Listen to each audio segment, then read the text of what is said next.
我哋做到搭10啦。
都差唔多啦。咁我哋首先講第一題先啦。呢4條其實都係考翻你 polynomials 喺 core 入面嗰課嘅嘢啦。咁 remainder theorem 同 factor theorem 其實都係差不多嘅嘢啦。如果 PA 你代個 A 入去個 PX 入面，係結果出嚟係 R 嘅話，咁 R 就係個 remainder 啦。咁調翻轉亦都係一樣啦。咁 factor theorem 就係一個 remainder theorem 嘅 special case 啦，就係今一次個 R 係等於0喎，即係個 remainder 係0啦。其實係同一樣嘢嚟嘅啫。咁我當你哋好熟啦呢一啲，咁我哋就睇下第一條。第一條第一個資訊啦，就係 hx 係 divisible by x 減2啦，所以從第一個資訊就可以知道你代個 h2入去就係等於0啦，因為 x 減2呢嚿嘢咩嚟㗎 ？factor 呢個係個 factor of hx 嚟㗎嘛，佢話 divisible 啊嘛，咁我哋代個2入去咯。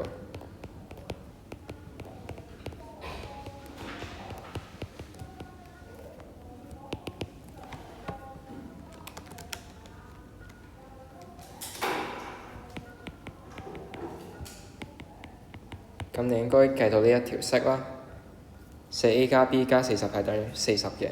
咁佢問啲咩咧題目？佢就問你當 hx divided by x 加2嘅時候嘅remainder 啦。咁所以我哋就代 h 負2啦，今一次 h 負2咧就係3，係我哋代翻入去啫。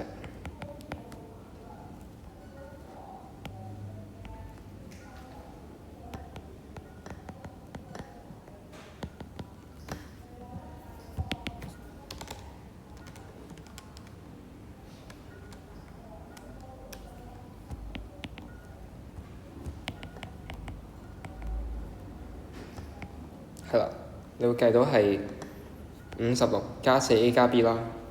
咁呢度係第一 part 啦，呢度係第二 part 喎。咁第二 part 同第一 part 嘅相似之處係咩？就係呢個4a 加 b 啦。咁所以我哋可以喺第一個資訊嗰度將 4a 加 b 變成嗰個 subject 啦，所以 4a 加 b 就係負40啦。咁我哋代翻入去呢一度啦。所以就係個 remainder 就係56減40，即係16啦。所以答案咧就係 A 啦。呢條應該冇難度嘅。咁第二條啦，你應該察覺到我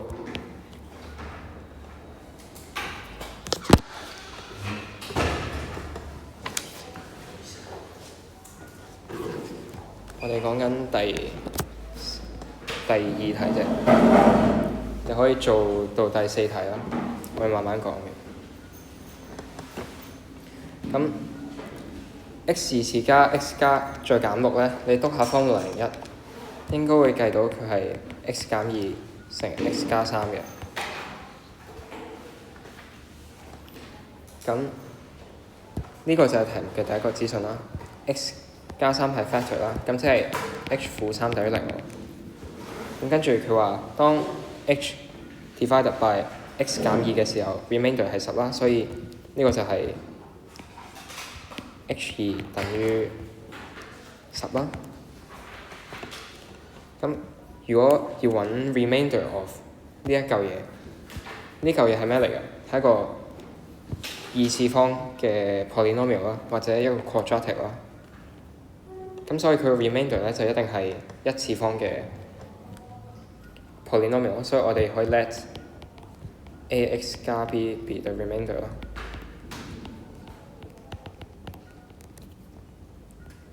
咁所以 hx 咧係可以咁樣寫成 x 減2 x 加3乘翻 qx 啦，而 qx 係咩嚟嘅？就係個 quotient。咁我哋用翻題目俾咗嗰兩個資訊啦 ，h 負3等於0同埋 h2等於10啦，代翻入去。咁你代咗入去嘅時候咧，呢個嘢其實會係等於0啦，所以唔使理嘅。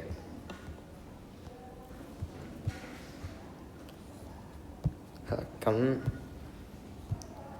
所以10咧就係等於2a 加 b 啦，跟住0咧就係等於負3a 加 b 啦。咁你就慢慢計啦。你應該計到A 咧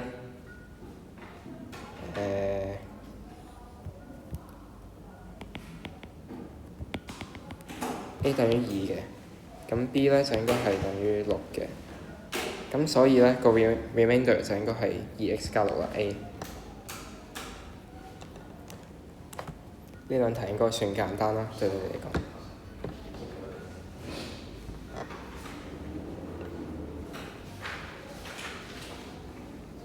好啦，咁而家講第3條咯。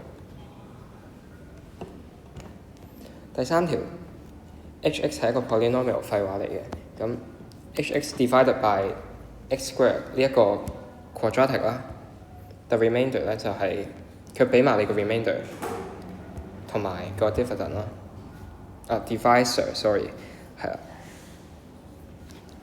即係佢除緊一個 quadratic 啦，有 remainder 啦，跟住佢又除一個 linear function 喎，跟住有一個 remainder 啦。咁今一次佢問你乜嘢嘅 remainder 咧，就係除緊呢兩嚿嘢同時乘埋嘅 remainder 啦。咁因為呢一嚿嘢係一個 cubic 嚟㗎嘛，即係三次方啦，咁所以佢 remainder 一定就係一個二次方嘅 polynomial 咯。咁所以就可以咁樣寫啦。hx 咧，佢會係呢一紮嘢，呢個 cubic function 啦，再乘翻一個 qx 先啦，再加一個 rx 啦，呢個就係PDQR form 咯。咁呢個就係個 remainder 喎。remainder 佢個 degree 咧就係等於2啦。咁我哋嘅目標係從呢條式嗰度慢慢推到去可以用到題目呢一個資訊，就係當 hx divided by x square 加 4x 加5啦。咁可以點樣推咧？咁我哋諗下，當 hx divided by 呢個 quadratic 嘅時候嘅樣啦，就應該係首先係呢個 divisor 啦，再乘另外一個 quotient 啦，跟住再加一個 remainder 咯。而嗰個 remainder 係應該係 degree 幾多啊？就係 degree 1啦。佢係一個，因為呢個係 degree 2啦，所以個 remainder 係 degree 係一定係細過佢by 1啦。咁所以你可以當佢係 ax 加 b 啦，咁樣嘅。咁所以我哋最尾咧係應該要砌到成呢個樣噶，由下邊呢條式。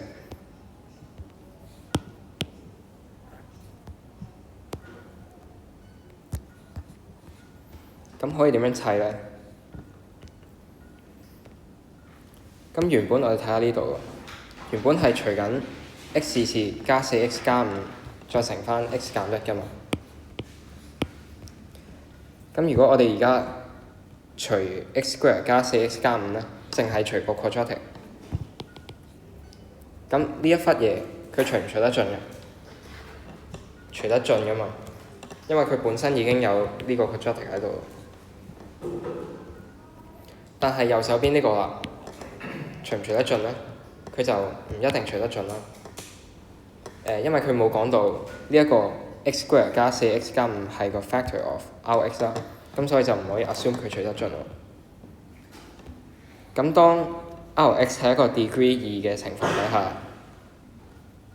，Rx 咧其實佢係等你可以寫佢做，即係當 Rx 係 divided by x 次加 4x 加5嘅時候咧，就會變成咁樣啦。再乘翻一個 constant k 啦，which is 嗰個 quotient 咯，再加一個 remainder ax 加 b。咁所以咧 hx 其實佢係等於左邊嗰扎嘢可以照抄啦，跟住右邊個 remainder 就可以改一改咯。k 再乘翻 x 次加 4x 加5，再加呢個 remainder 咯。咁我哋點樣先可以變到下邊嗰個樣啊？見唔見到我哋呢度而家砌咗呢個 quadratic factor， 呢個 quadratic factor。咁我哋可以 group 佢哋，即係 factorize 呢兩個 term 啦，抽個 x 次加 4x 加5出嚟，咁剩低咧就會係 x 減1乘 qx 再加 k 啦。咁個 remainder 咧就係 ax 加 b 啦。咁就砌到呢個樣啦。但係題目佢講當 hx 係 divided by x 次加 4x 加5嘅時候，個 remainder 佢俾咗我哋喎，係呢一嚿嘢啊嘛。咁所以呢嚿嘢咪就係等於 ax 加 b 咯。咁所以 a 咧就應該係-29啦，跟住 b 就應該係-26啦。咁我哋用完呢個資訊啦，我哋仲爭呢一個資訊嘅啫，未用。咁我哋就可以計埋嗰個 k 啦。咁當我哋用翻 remainder theorem 嘅時候，你塞翻入去啦，試下 h1 係等於5啦，係咪 ？h1 你見唔見到呢度有個 x 減1啊？所以呢 part 會等於0嘅。咁呢度唔好唔記得仲有個 k 啦，所以 k 再乘翻前面嗰個1嘅2次加4乘1加5，再加而家個 ax 加 b，a 係-29個x 啦 ，x 係1啦，再加 b 喎 ，b 係-26喎。咁呢嚿嘢係等於5咯，咁就可以計到個 k 啦。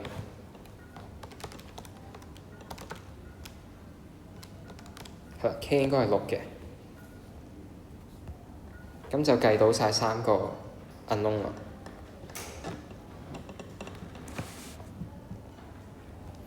咁所以最終我哋嗰個remainder 係乜嘢咧？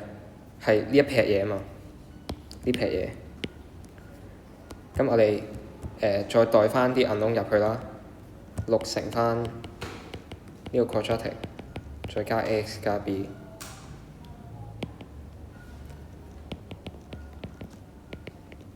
係啦，咁即係你爆晒啲數嘅時候，應該計到係6x 次減5x 再加4嘅。係啦，咁所以答案咧就係A 啦。咁講一講頭嗰兩條先啦。頭嗰兩條其實第一條佢都有考嘅，但係第二條咧就係屬於新少少嘅題型啦。因為佢最近都係除一個 quadratic 啦，佢未真正試過除一個 cubic 嘅，咁所以呢個其實係一個可能存在嘅新題型啦，唔知啦。係啦。咁第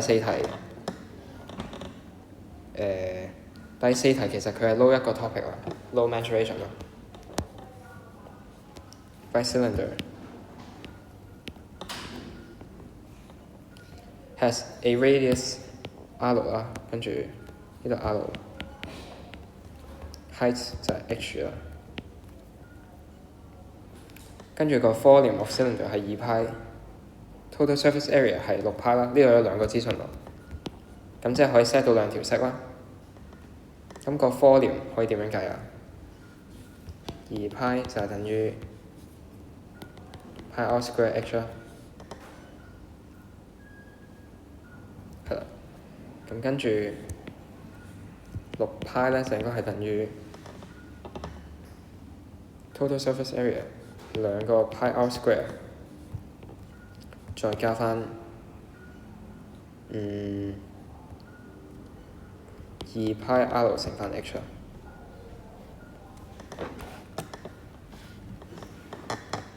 咁可以點樣揾到個 r 咧？你可以嘗試整走嗰個 h 啦，因為而家係兩條式兩個 unknown 嘛，即係一個 simultaneous equation 嚟㗎。咁由一式嗰度就可以得知到 h 咧係等於2/r square 啊嘛。咁我哋咪 put 3 into 2咯，都係咁計啫。咁呢度第二條式約走咗個派先啦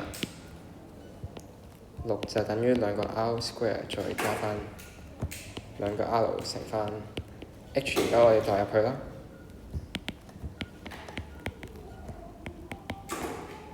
係啦，應該係咁。咁我哋兩邊同時乘 r 啦，6r 就應該等於2個 r cube 加4嘅。咁你移項係啦，就應該咁樣啦。跟住其實仲有個 common factor 嘅，係2啦，你再可以約走去。咁 cubic 識唔識得 solve 你哋 cubic equation？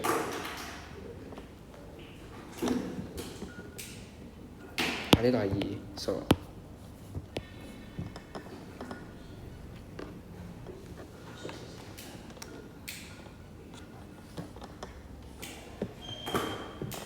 cubic 點樣 solve 咧？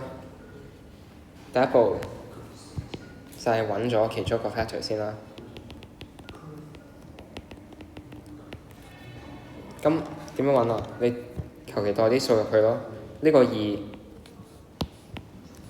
係有2、1、負1同埋負2可以代噶嘛？代入去呢個 polynomial 入面。咁你代完之後咧，應該好快發現到1其實係一個 factor 啦。咁跟住你就可以長除啦。如果你冇 program 嘅話，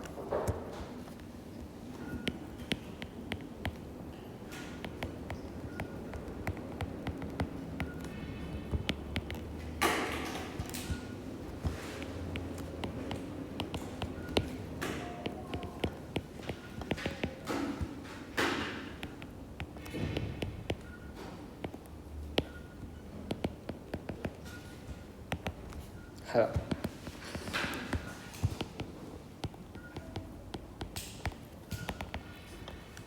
咁跟住嗰個 quadratic 就可以再 fact 啦。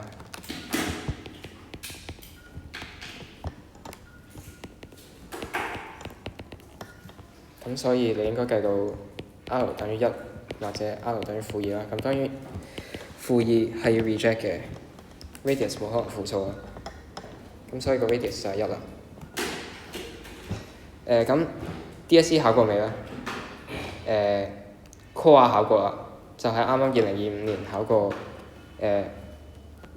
冇叫你揾一個 factor 底下，你要自己識得去 solve 一個 cubic equation。睇下先。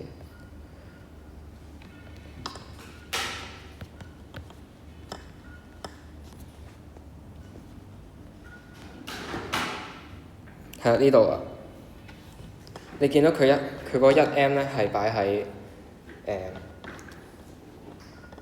你係 show 到 k 三次方、k 二次方、k 同埋個 constant term 啦，即係你列到個 polynomial 出嚟啦。跟住你見到佢其實冇詳細咁樣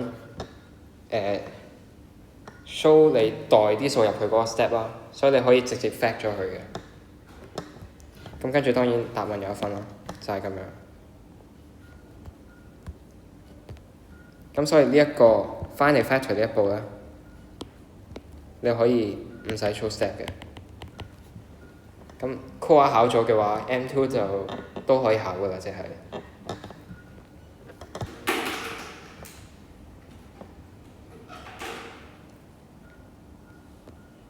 係啦，咁呢啲都係 solve equation 嘅技巧啦。好，咁跟住嚟到正題喎。下一版 Dependence of Variables。咁呢一個課題其實係乜嘢嚟嘅咧？其實佢係同 System of Linear Equation 嗰課有好大嘅關聯嘅。咁你可能有一個 formula 啦，有 x 有 y 啦。咁如果 x 係 independent of y 嘅話，咁即係當你令 x 變成 subject 嘅話，佢應該係冇個 y 嘅存在嘅。咁我哋即刻睇下呢一條先啦。哇！呢度打錯咗。7x 加 y 減9個 k 減7y 等於0啦。咁佢就話 x is independent of y。咁 part A 就叫你揾 k 嘅 value 啦。咁可以點樣揾呢？咁其實係有 general steps 嘅。第一，你見到呢度有兩個 y 啦。咁所以我哋就要 group 埋啲 y 先啦。即係呢度你見到有個 k 就爆咗佢啦。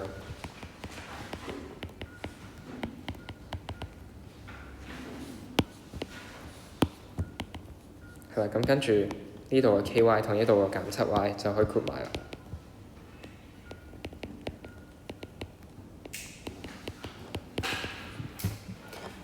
咁因為 x is independent of y 啦，咁所以佢點樣先可以消失啊？就係當呢嚿嘢變成0嘅時候咯。咁所以 k 減7係等於0啦，代表 k 係等於7咯。咁 part B 啦，就叫做揾翻 x 嘅 value 啦。咁既然佢係 independent of y，你可以 expect 到佢係一個 constant 啦。咁我哋代翻入去呢條式嗰度咯。7x 減9乘7等於0。咁所以 x 咧就應該等於9嘅。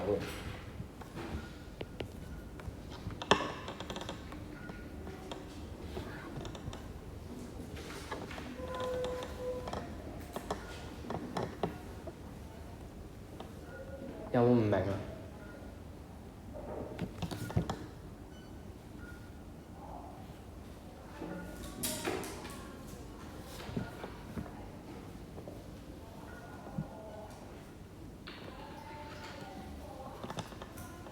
總之你見到 independence of y 就係要令到 y 消失咯。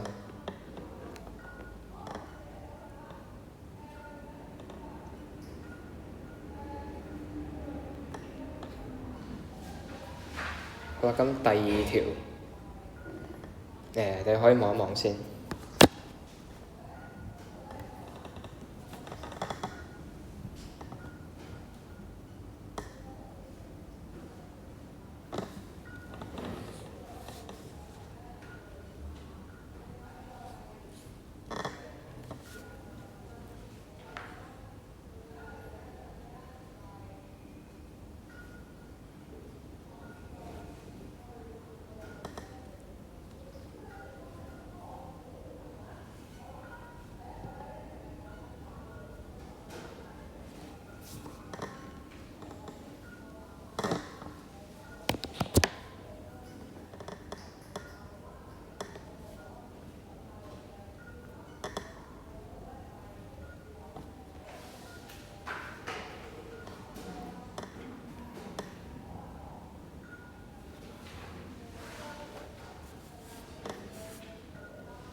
咁喺一個 coordinate system 入面，有一個圓形嘅 centre，有 radius，咁可以揾到啲咩？就係 equation of circle 咯。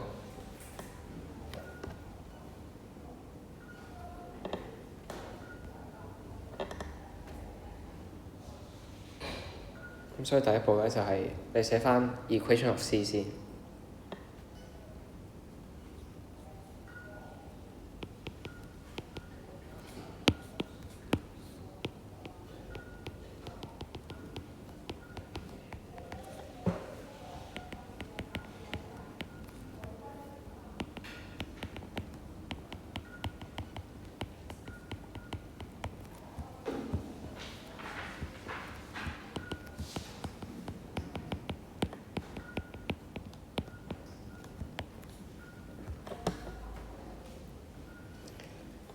咁我哋佢話呢個 circle C passes through the same point V 啦 ，for any negative constant k。咁即係呢個 V 其實係一個 fixed point 嚟嘅，即係佢可能有兩個 coordinates 啦，但係呢兩個 coordinates 佢都係 independent of k 嘅喎。咁我哋可以做咩咧？就係 let 咗佢先啦。let A B 咯，be the coordinates of V。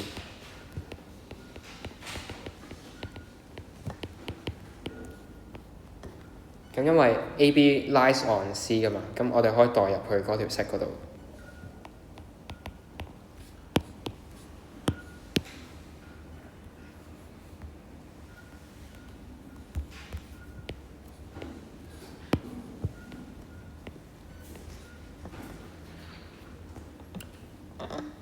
咁跟住點算咧？棘住咗啦，會唔會棘住咗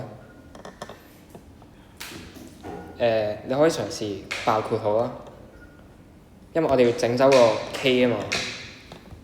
咁呢個就唔使爆啦，因為佢本身就冇 K 嘅。但係呢度又有 K，呢度又有 K，咁所以就要爆右手邊嗰兩個括號啦。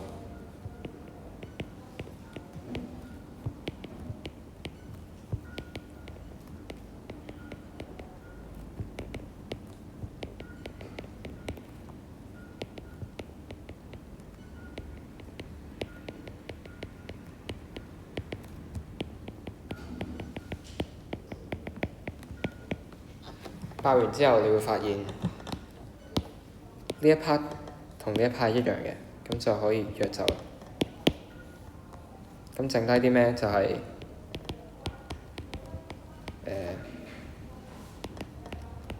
左邊嗰三嚿嘢等於零啦。係啦，咁而家得呢個 term 係有 k 啫嘛，咁所以隔離嗰個 b 咪就係等於零咯。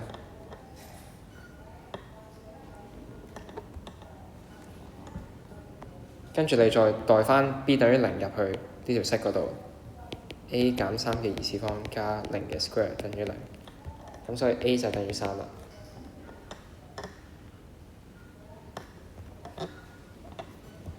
所以 v 咧其實係03，唔係30。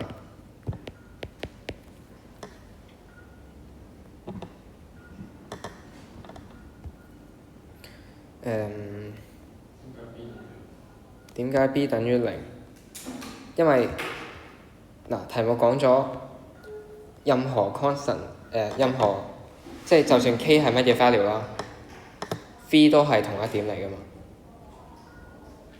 即係 v 其實係一個 fixed point 嚟嘅。咁所以喺呢條式入面啦，如果你要計 a 或者 b 嘅話，一定係要 eliminate 個 k 㗎嘛，即係整走個 k 啦。咁得呢一個 term 有 k， 咁點樣先至可以整走佢啊？就係佢隔離嗰個等於0。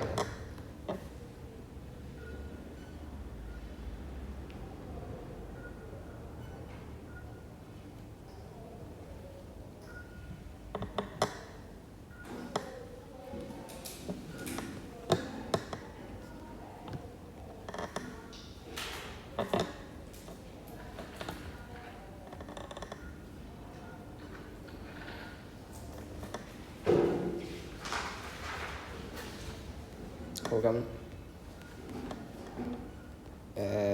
呢一度仲有冇唔明啊？第二題。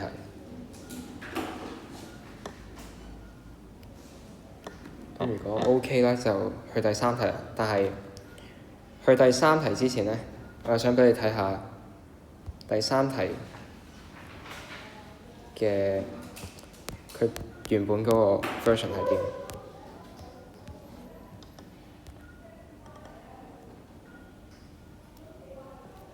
呢個應該係2019年嘅，係啦，第19A，你哋可以望下前面呢度。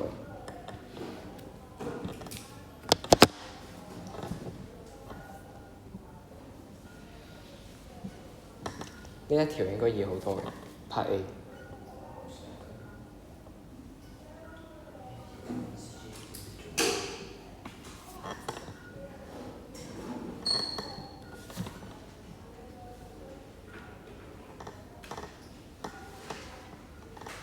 咁 Part A 其實佢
最尾應該爆到咁嘅樣嘅。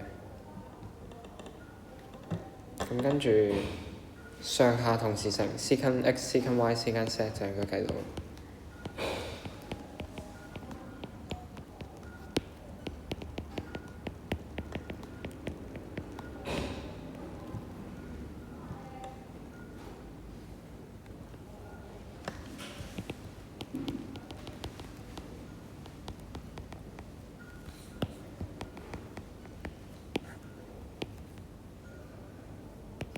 咁 Part B 就要諗下啦。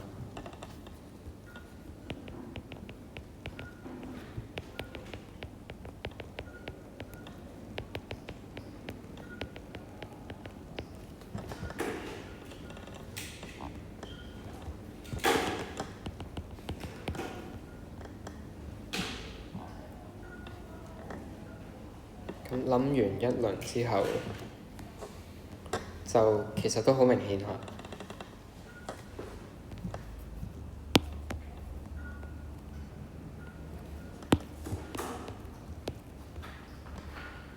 係啦，你只要代 x、y、z 全部都係派除18，咁就應該係計到。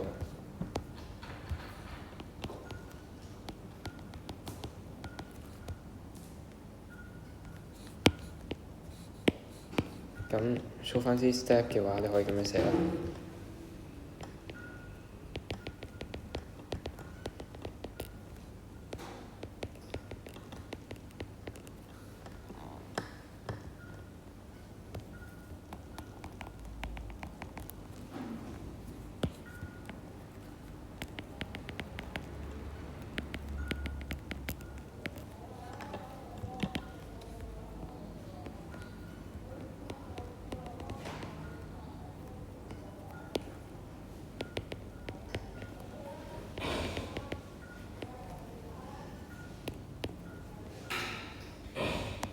咁所以就等於 secant 派除6啦，即係除 cos 30度，開方3。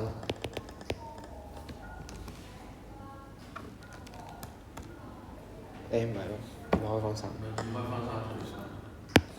好，計多一次先。哦，係喎，啱。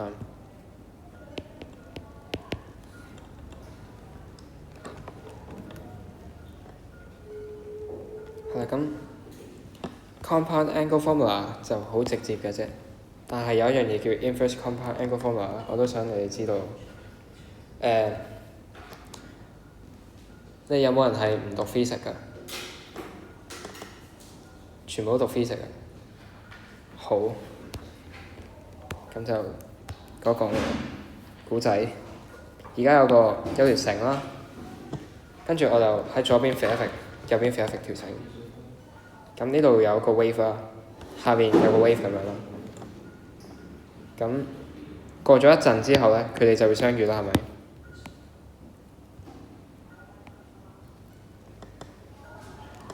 咁呢兩個 wave 其實佢哋會 cancel out 㗎嘛，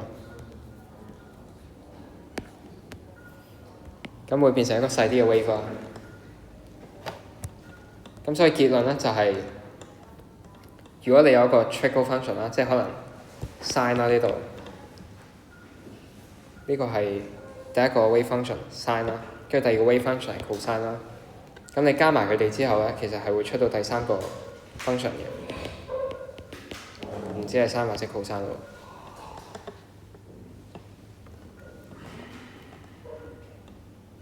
係啦，咁即刻睇下呢條啦。你見到呢度係第一個 wave function 加第二個 wave function，咁所以就會有 superposition，就會出咗第三個 wave function。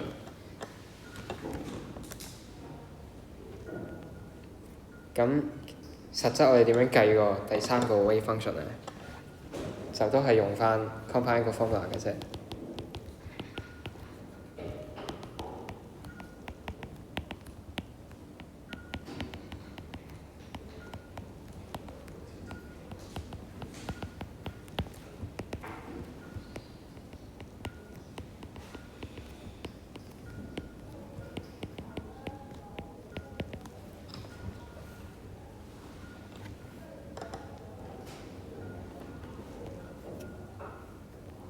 咁你見到 sin x 對 sin x 啦，所以 r cosine alpha 就應該等於1啦。跟住 cosine x 對 cosine x， 所以 r sin alpha 就等於開方3啦。咁聯立啦，兩個 equation 兩個 unknown，咁應該解到嘅。咁快啲嘅方法就係長除啦。唔係，即係二式除一式咁樣。咁所以 tangent alpha 等於開方3 ，alpha 就係幾多？睇埋佢嗰個 range 先，由0去到派除2㗎嘛，係啦，咁就 OK 啦，就係派除3啦。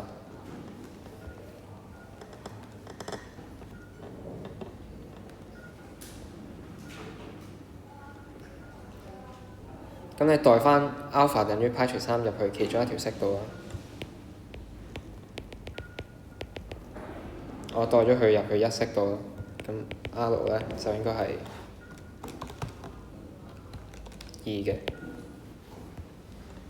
係啦，最尾補翻啦，所以 sin x 再加開方3個 cosine x 等於2個sin x 加派除3，係啦。咁有啲咩用咧？就係 part B 嗰度。咁你成功咁樣將兩個 trickle function 加埋變成一個 trickle function 啦。咁佢嘅 amplitude 我哋就可以知道啦。咁即係 maximum value 其實都知啦。maximum max 就係2啦，least 就係-2。因為 sin 佢係喺負一同一之間啦，乘咗2，咁咪負2倍咯。係咯，冇嘢講。咁第5條就 skip 啦，一模一樣嘅啫。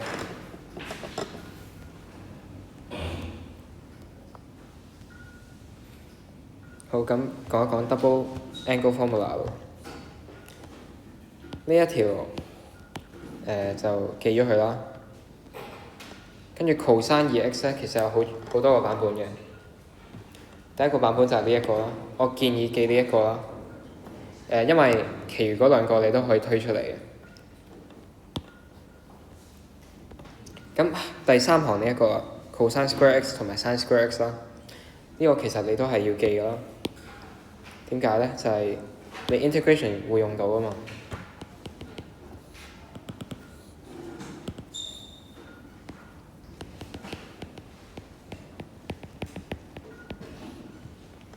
咁 tangent 2x 都少用㗎啦，但係你應該都記到嘅。咁上面 sin 2x 嗰個啦嘅右手邊 sin x cosine x 可以寫成 sin 2x 除2啦。好多時候你見到 sin x cosine x 但係冇個2，就寫翻做呢個樣啦。由兩個 triangle 變成一個咁樣，會好睇啲。跟住下邊咧就係 half angle formula 啦。咁點樣 prove 嘅咧呢一條？其實好簡單嘅啫，就係你睇下 integration 嗰兩條式，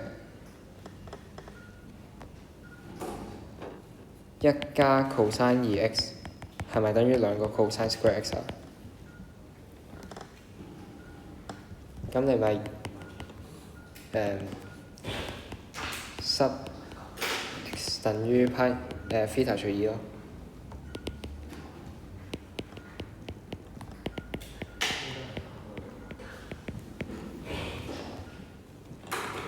係啦，咁都唔難 prove 嘅呢兩條式。但係點解要講呢兩條式咧？就係因為 integration 嘅時候都用到嘅呢兩條。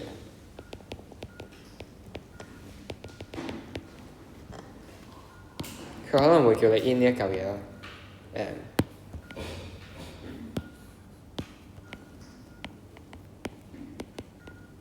咁你要識得用喎。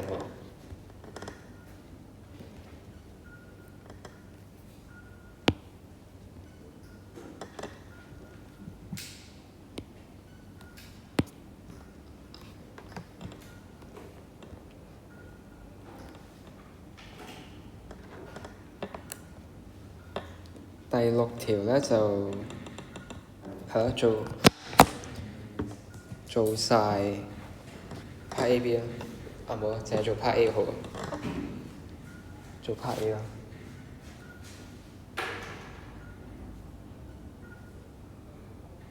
part B 都好簡單啫。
係啦，咁你哋應該計到呢步咯。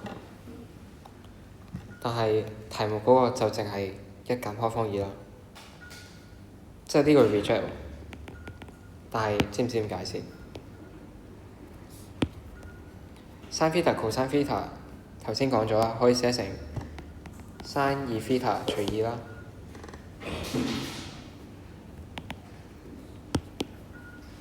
咁所以 sin 2 theta 咧就係等於2加兩個開方二，或者2減兩個開方二啦。咁你由個題目就知道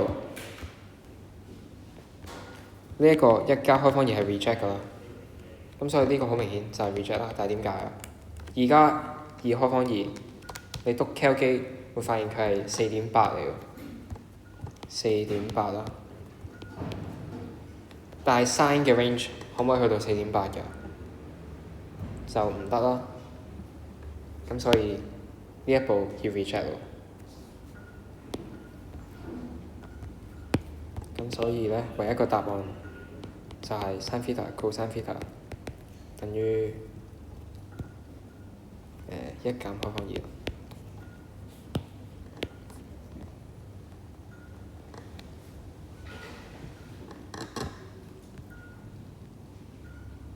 好，呢度應該冇問題。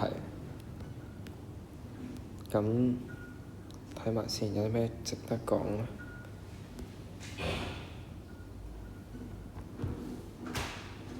我講埋 T formula 好冇 ？T formula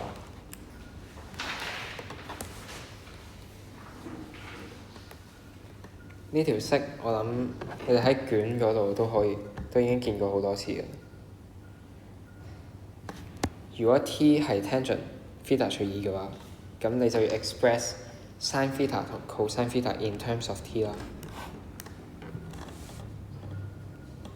咁點樣做咧？sin theta 先啦，你要將佢變成 theta 除2啦，係咪？咁我哋就一定要用 double angle formula 咯。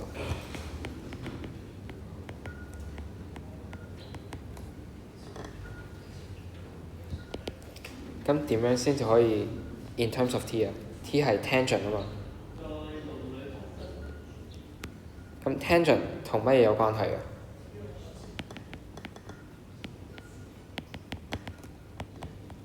？tangent 同 secant 有關係噶嘛？secant 同咩有關係？secant 同 cosine 有關係喎。咁所以我哋只要砌到個 cosine square 嘅話，就可以砌到個 tangent 出嚟啦。咁我會咁樣砌啦。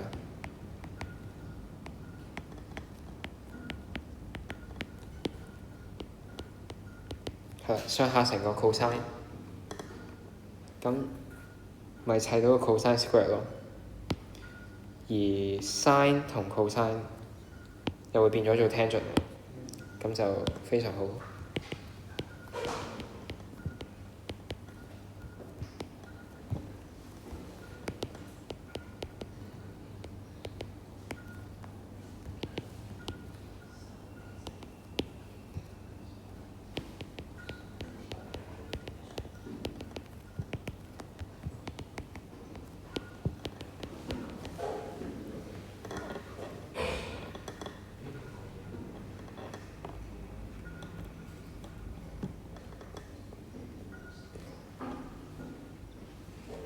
係啦，咁 cosine 嗰個又會點樣整咧？你哋？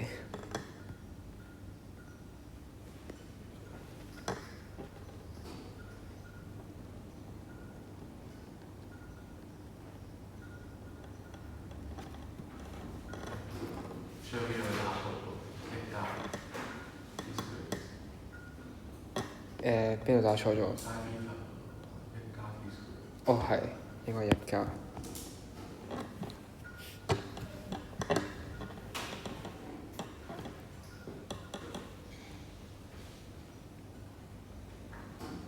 cosine 嗰個我就唔理啦，你計到 sin 你一定計到 cosine 噶嘛。cosine theta 就係你用翻排 fact 咯。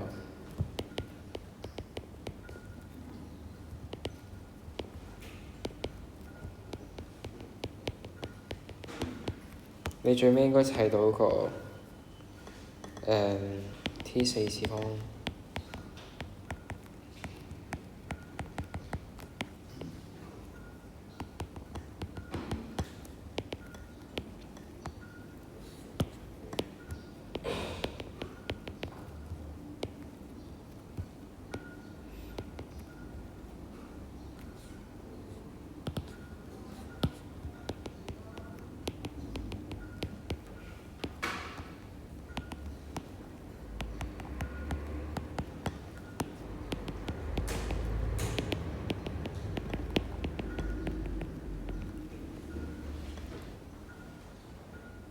係，應該冇問題嘅。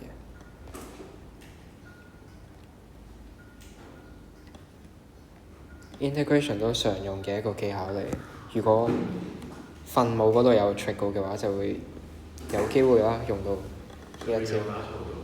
嚇？哦。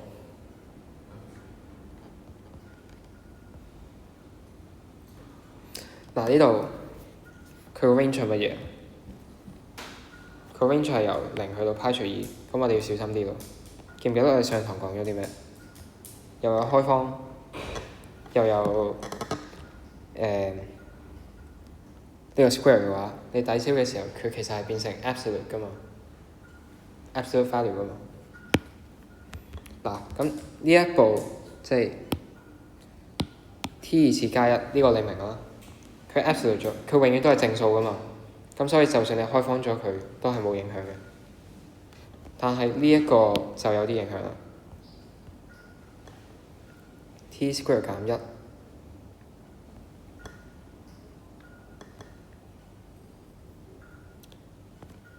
如果 theta 係呢個 range 嘅話，咁 theta 除2咪就夾住喺0到派除4咯。咁你試下 tangent 呢個數，咁 t 嘅 range 係幾多啊？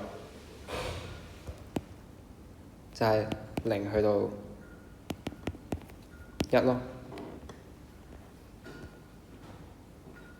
咁所以 t square 減1係一個正數啊，定係一個負數啊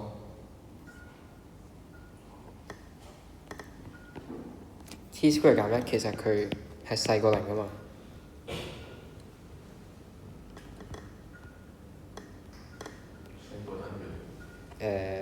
係細過等於0。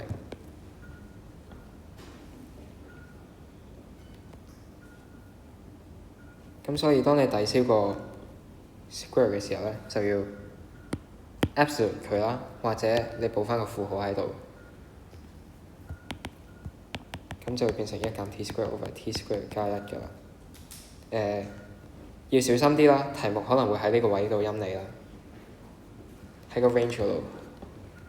咁所以咧，cosine theta 佢其實可以係 t square 減1或者1加 t square，兩個答案都有，只係 depend on 佢嗰個 range 嘅啫。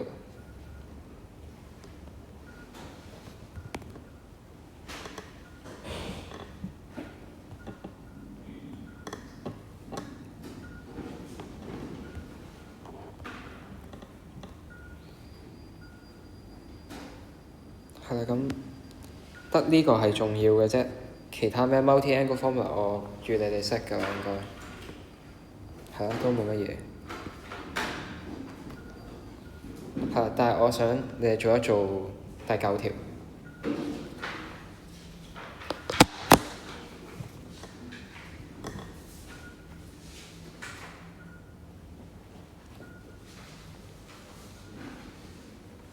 見到 MI 咧 low trickle 就一定要用 sum to product 或者 product to sum 㗎。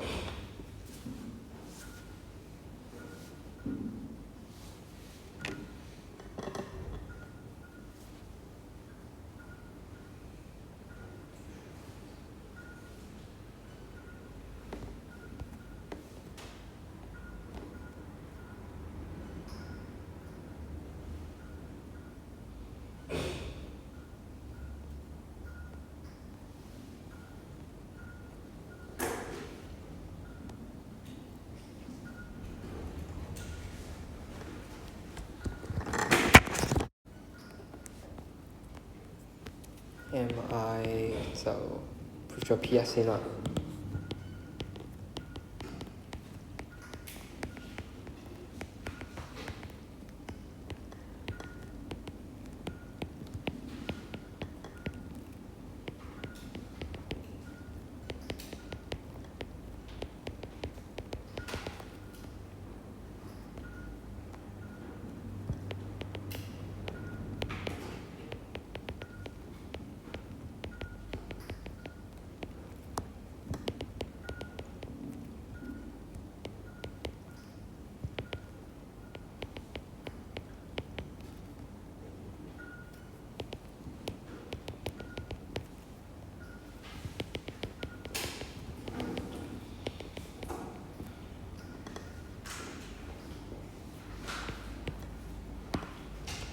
再同你哋揾翻 MI 啦 ，P1 你 prove 到係有1分嘅，跟住 assumption 你寫啱係有1分嘅，即係 assume 嗰句啦，寫啱又有1分，跟住 induction 嗰句，即係你用到 induction assumption 就有1分啦。咁如果成題 part A 佢係佔5分嘅話，基本上我會執呢3分跟住走人。其實考試都係嘅。MI 其實剩低嗰2分係好壓時間㗎嘛，其實唔值得你做。第3分係 use induction assumption， 即係你用上面嗰條式，呢條式。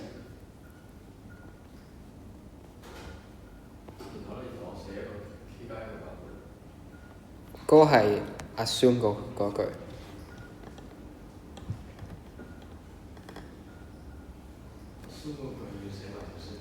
唔使，但係寫一條式都係方便你睇嘅啫。我而家做埋啦。assume P。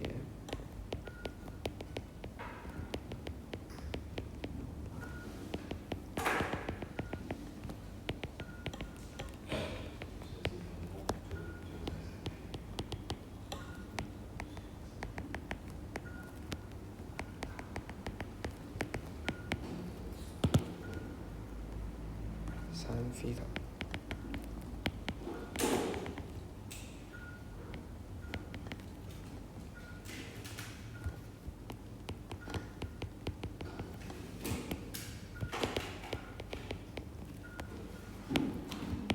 你拆咗佢，變成由1去到 m 啦，咁先至可以用到嗰個 induction assumption。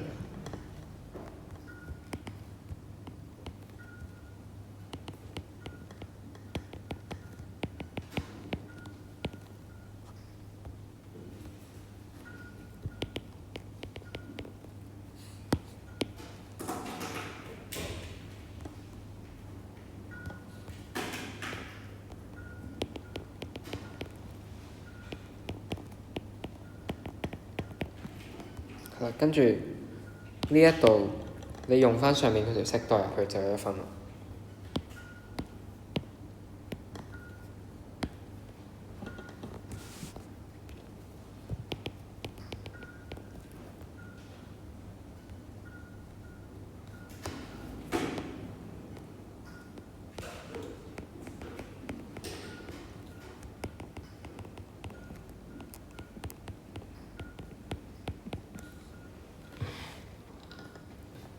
咁你見到有2個 product 啦，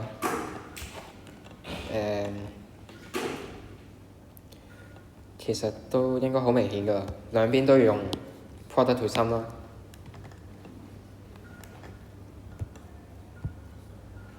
咁最尾會點呢？就係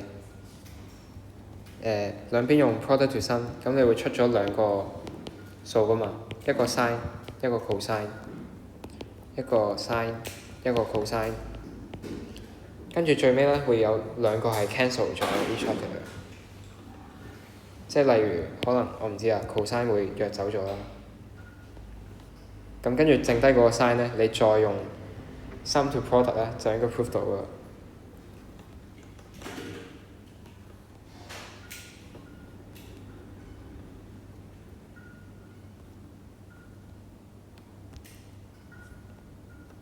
係咁 Part B 咧就係難嗰條啦。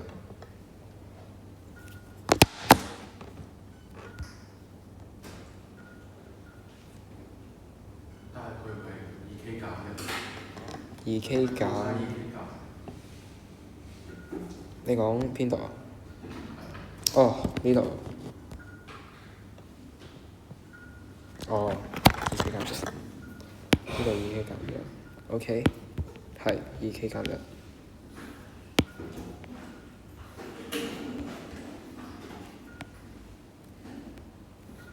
咁所以呢度係2n加1啊，唔係減1喎。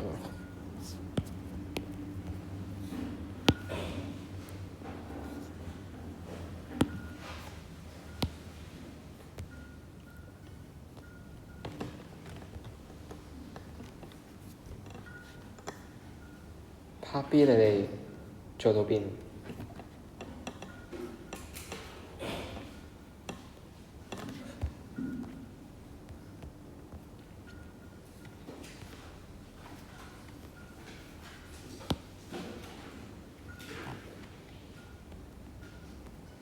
咁第一步，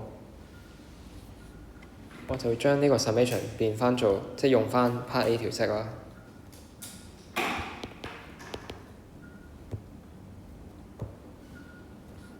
咁當然代 n 係101啦，跟住 theta 而家係派除9啦。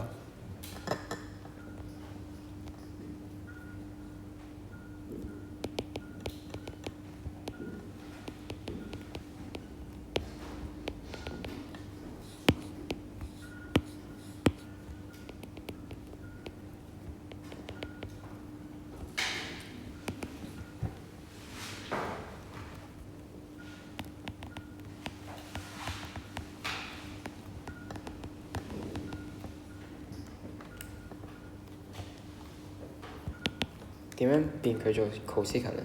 cosecant 同咩有關啊？同 sin 有關咯。咁所以係1/sin 呢個好大機會要保留啦。咁我哋就喐上面嗰個，上面嗰個202/9個數好大啦，係咪？咁你可以篤下 cal 機嘅，佢究竟係幾多個派呢？佢其實係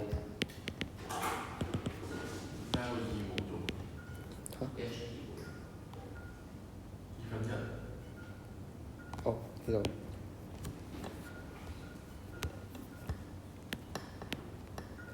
22加4/9個派。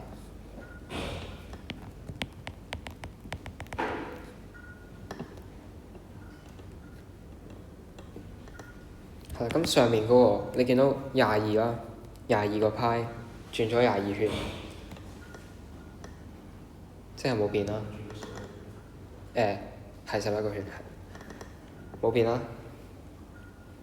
因為佢個 period 係2派嘛，咁所以係，即係 sin 4派除9。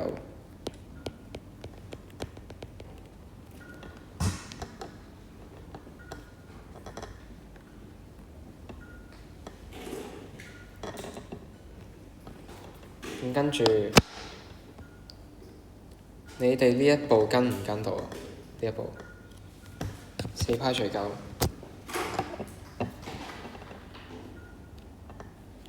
咁你哋可能會覺得4派除9同派除9嘅關係就係4倍啦，所以你可以用 double angle formula 2次，咁就會約走個 sin 派除9啦。但係 sin 派除9其實係我哋想要嘅嘢啊嘛，我哋唔應該約走佢嘅。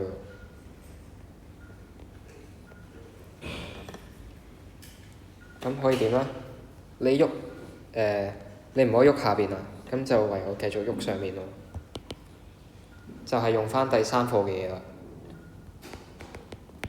sin 而家唔係 sin 啦，而家變咗 cos 啦。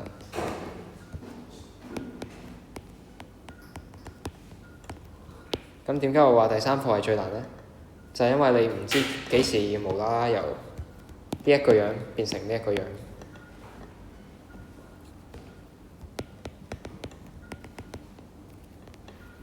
係啦，咁你篤一篤機，發現派 over 2減4派除9，其實佢係派除18喎。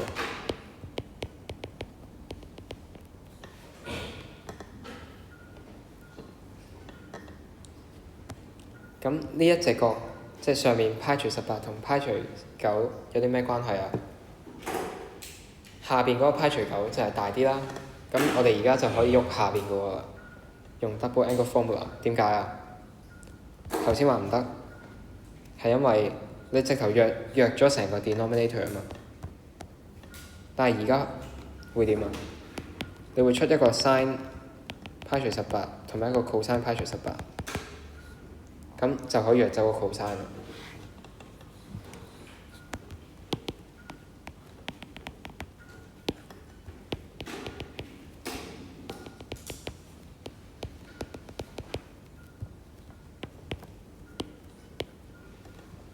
咁所以最終嘅答案咧就應該係1/4個 cosecant 派除18嘅。咁所以 A 同 B 唔好漏咗寫喎。A 係1/4 ，B 就係1/18。check 翻 condition 啦，題目有俾到嘅。B 係夾喺0同埋0.5之間，就要 check 翻啦。因為點解要 check 啊？ cosecant 派除8，佢可以加2派噶嘛。所以其實佢呢度係可以由1/2去到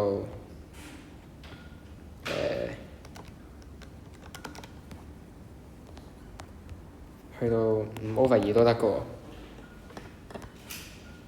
所以 check condition 啦，記住。好啦，咁嚟到最尾啦 ，system of linear equation 呢個其實就冇乜嘢講嘅，我都係重溫翻嘅啫，幫你哋。呢課只要你哋小心計啱就攞到分啦。好啦，咁書入面第一課應該係講咗一個叫 inverse matrix 嘅嘢啦。inverse matrix method， 咁呢個千祈唔好用啦，係千祈唔好用。咁用咩咧？就用 Cramer's rule 同埋 Gaussian elimination 喎。Cramer's rule 就幾時用啊？就係當佢話 assume unique solution 嘅時候就可以用啦。咁你就知道要爆個 delta 出嚟 ，set 佢唔等於0，跟住就可以揾到唔知啲咩 variable 嘅 range 啦。可能 A 唔等於乜嘢啦。好啊。咁如果冇 solution 或者 infinitely many solution 嘅話，就唔好用 Cramer's rule 啦。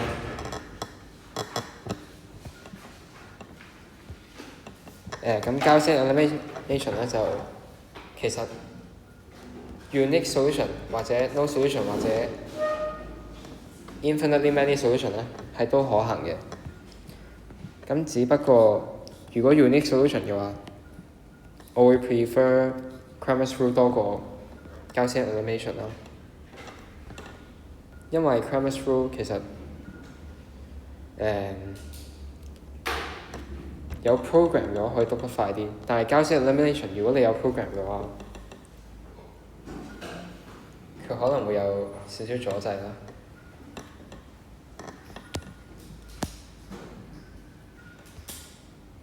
即係尤其是佢當上面係又有 B， 下邊係咁樣嘅時候，呢啲就比較難處理啦。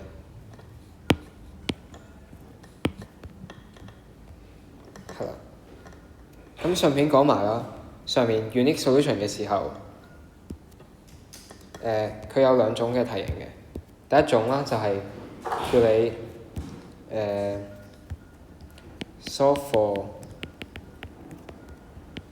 唔係應該係可能有個 variable 啦，就係 alpha 啦。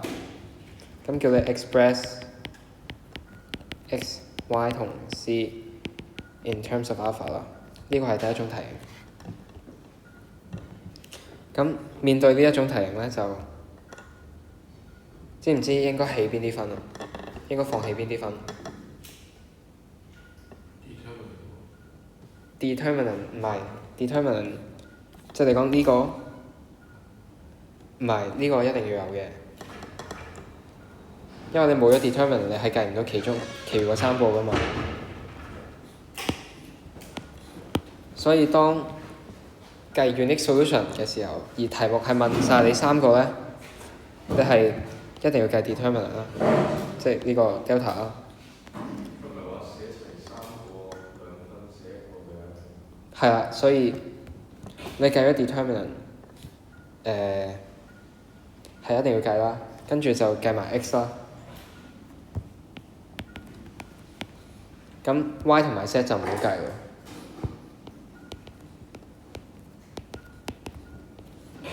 呢個係最慳時間嘅方法。因為佢係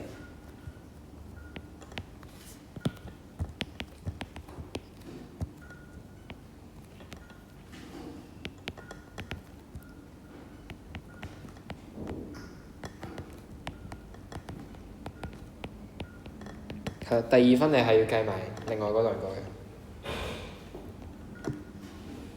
咁你唔一定要揀 delta x 嘅，你可以揀 delta y 或者 delta c， 你睇下邊一個有多啲零，咁就可以計得快啲咯。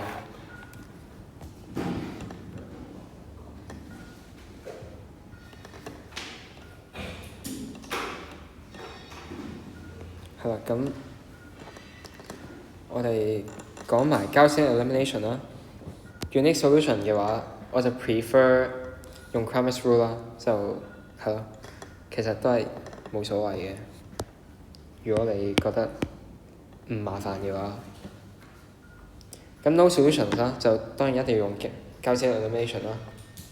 你要將佢砌做row echelon form 咯，即係可能 A B C D E F H I J K L M， 你要將佢變成100，跟住01，冇，應該係P Q R S 咁樣啦。T U V。No solution 佢唔係應該係000，之後有2個數。係啦，咁所以你就要 prove U 等於 V 等於0啦，唔係 U 唔等於 V。你要 prove 嘅係呢樣嘢，U 唔等於 V。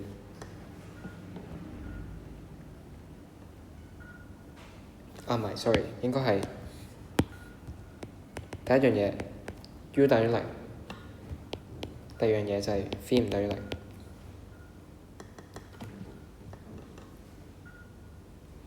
你要 prove 呢2個 condition， 就 prove 到佢係 no solution 啦。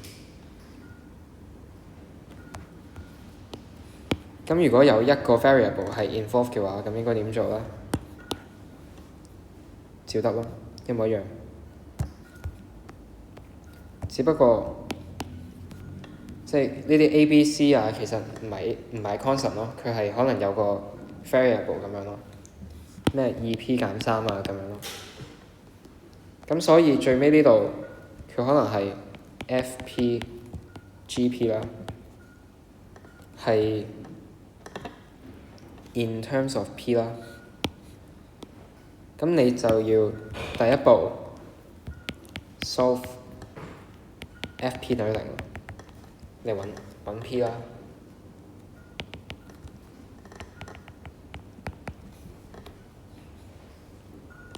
第二步就係你要 show that GP 唔等於0嘅，咁就可以確保係no solution 啦。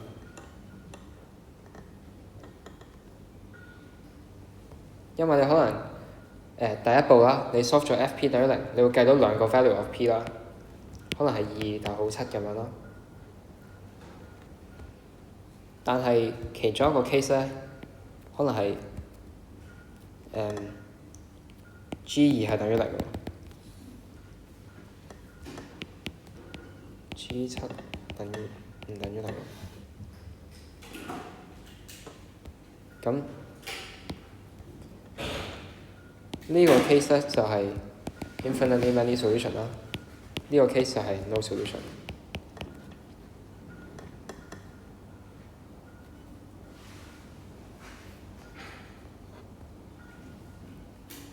只不過係由左邊嗰度計翻 P， 跟住塞翻入去右手邊呢個，睇下係咪0嘅啫。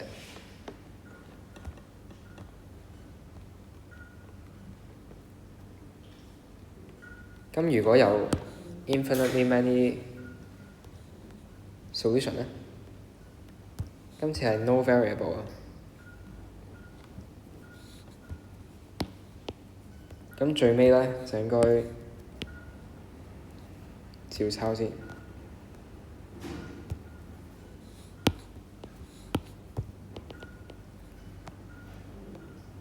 會變成 u 等於 v 等於0嘅。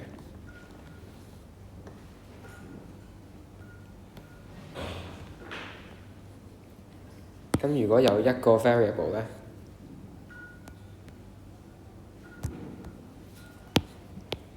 呢度就唔係 u 唔係 v 咯，呢度就係 fp 同 gp 咯。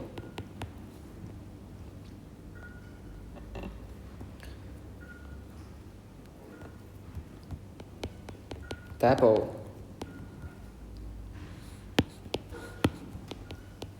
就係 solve fp 等於0啦，揾個 p。第二步就係代翻入去右手邊嗰度 prove gp 等於0，咁就確保到 infinitely many solution 啦。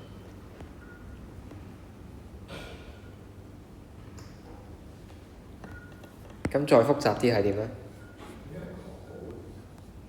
但係你 solve 嗰個 FP 等於0嘅時候，唔係即係其實只係 assume 佢等於0嘅情況。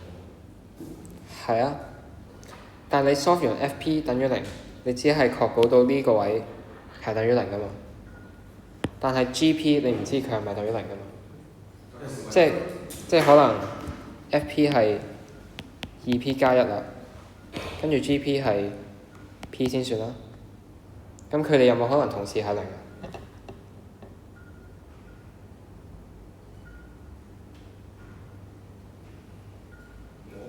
係咯，冇，所以你一定要 check 翻。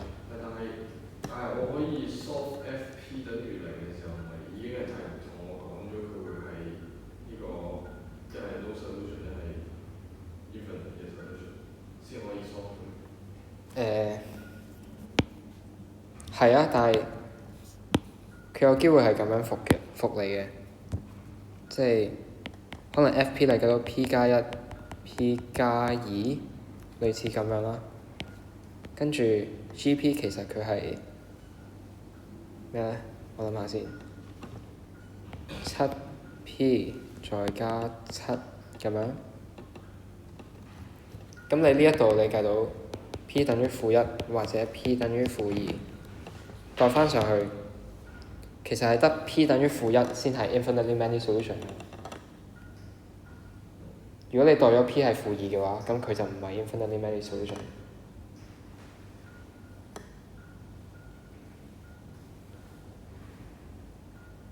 如果 FP 真係呢兩嚿嘢，咁我即係我係話佢係無限 solution 定係 no solution？喂 P 等於-1佢係幾多？喂 P 等於-2佢係幾多？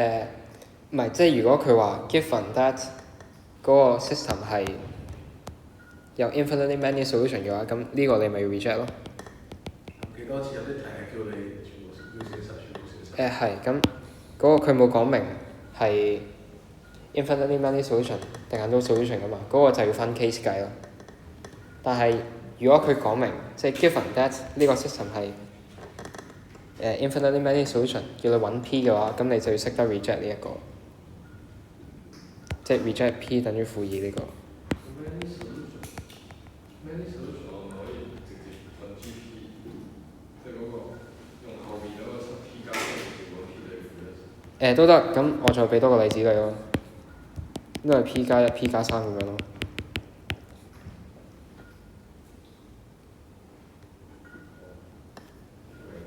係啊，咁當然頭先個 case 你由右邊嗰度做會快啲啦。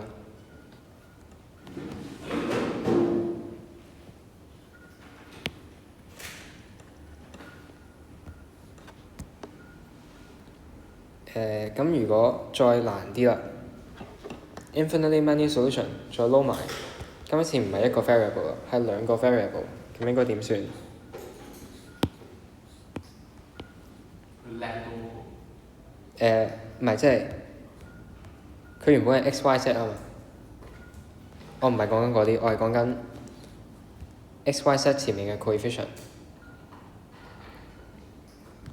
佢可能係係啦，最終咧就會變成都係咁樣啦。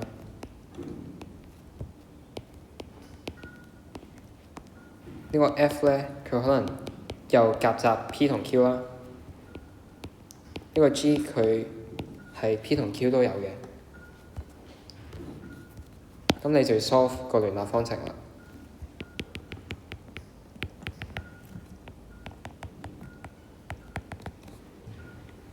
咁就揾到 P 同 Q。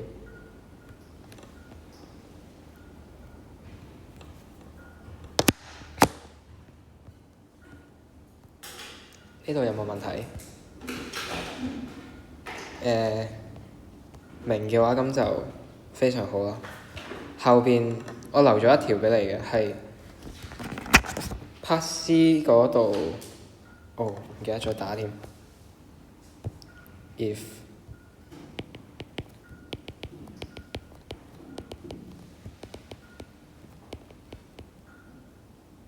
算啦，我唔記得啦。我翻到去再send 出嚟啦。反正佢係同dependence of variable 有關咯。係啦，跟住最尾嗰條咧係要你諗嘅。咁呢兩條都可以翻屋企做啦，你哋。第二條咧，佢其實係 M2 咁多年未試過出過咁樣嘅玩法咯，所以都要識嘅，我覺得。係啦，咁今堂嚟到呢先啦。要叻嘅情況係咪因為 equation 少過 unknown 所以要叻啲咩？即係最後寫答案，佢有 infinite many solution 都要叻一個等於咩 t 嘅 s 之類嗰啲嗰個係咪 equation 少過 unknown 嗰陣時？equation 少過 unknown 係呢個係其中一個情況咯，係。仲有嘅就係、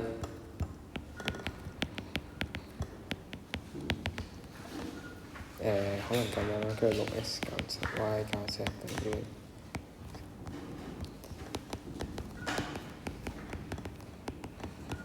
咁樣咧，一式同二式同三式啦，佢係一模一樣噶嘛？冇，呢兩個4，一式同三式係一模一樣噶嘛？佢可以咁樣都得嘅喎，三條式但係都要叻 T 嘅喎。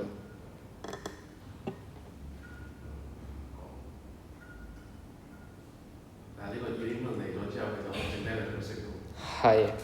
係嘅，如果你咁樣講，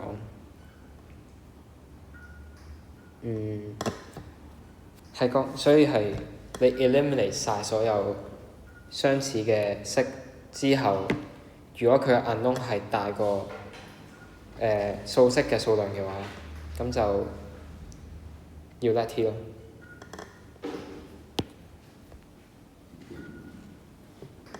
好 ，OK。